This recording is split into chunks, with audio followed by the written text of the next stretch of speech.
This is the Circular Church here in Charleston. A lot of history sits right here. A lot of rebellion, and people who just didn't want to conform went to this church right here. The church was built by Robert Mills, or designed by Robert Mills, the same guy who designed the Washington Monument in DC. This church represents something really interesting to me. It's so unique, and the congregation at the time was made fun of because it originally didn't have a steeple. There's actually rhymes about it, about them not having a steeple. Pretty interesting. To me, the whole notion of a circular church is very interesting in the fact that it's like the circle of life. Everything has a start, everything has an end, but everything just keeps going at the same time. It's kind of a paradigm, if you will, of life. You know that you're going to end at some point, but we make the best of it in a continual, repetitive motion throughout our life. And even in death, what we do and what we touch is all connected, that will be passed on to others in the world around us.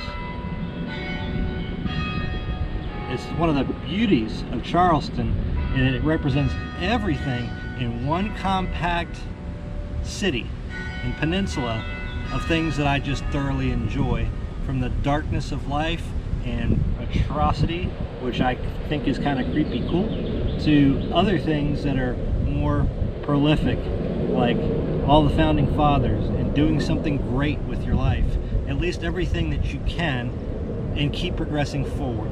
And that's what the city has done. It's been around since the 1600s, basically, from very little to something monumental. And that's what I try to do with my life every day. It's getting pretty hot out here. I don't know if you can even hear me over the airplane, but I'm gonna head off to the next one.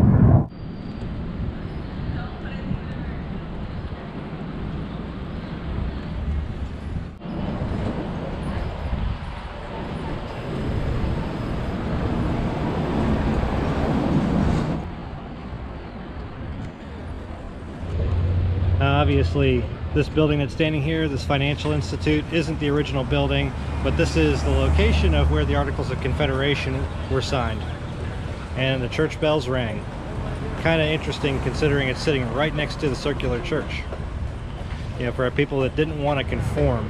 Started to feel get a general sense of the theme here.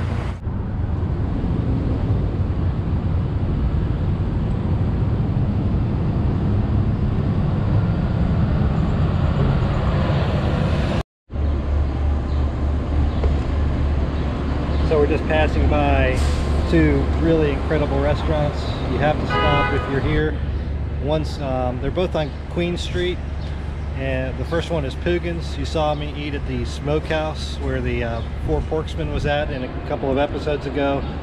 You also saw me show you McCrady's. It's run by Sean Brock. This is his other first restaurant. It's called Husk. Unbelievable food in either one you go to.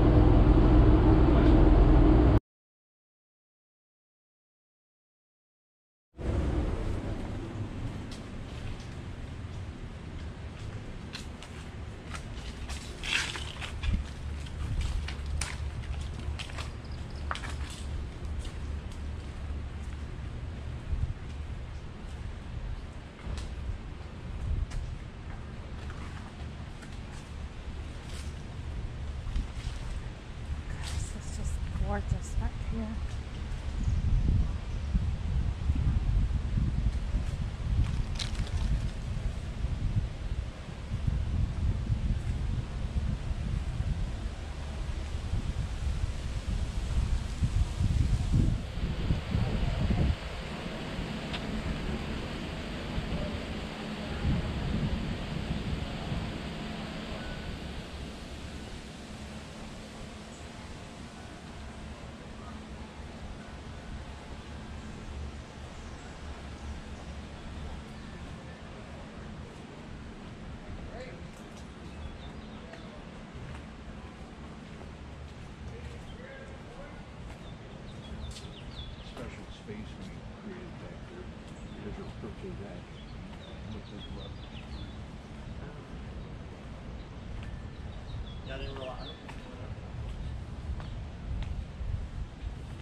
That's really cool.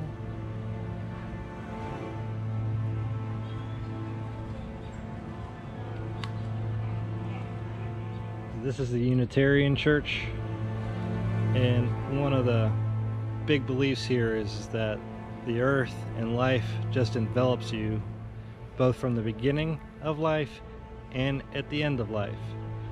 To me, that's really awesome, which means let life surround you and take advantage of every single moment that you've got. It's really awesome. Wherever you have been, wherever you are now, and wherever you are planning on going in the future, the key point is to keep moving.